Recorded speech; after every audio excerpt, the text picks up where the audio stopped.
Dhambi ikikutawala inakupa unajisi.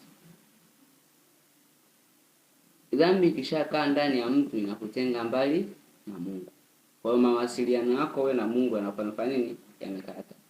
Sasa hiki ni kipengele kingine ambacho tunaangalia maisha ya mtu unavyokaa, unavyoishi na unavyojiweka.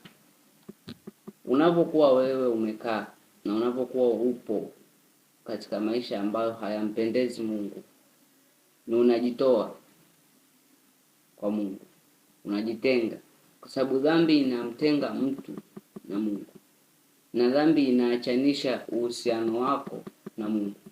Ukishaishi maisha ya dhambi, hauwezi tena kusikia hatia yoyote ndani ya moyo wako, kwa sababu ndio maisha ambayo unayoishi.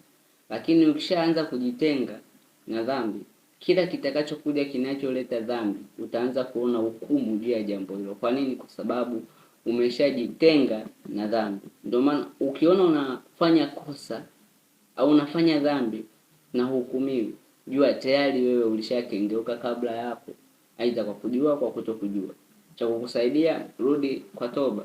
Lakini ukishaona unataka kufanya jambo lisilo sahihi na unasikia kuhukumiwa, jua Roho Mtakatifu anakupa taarifa kwamba acha, unaanguka kiimani.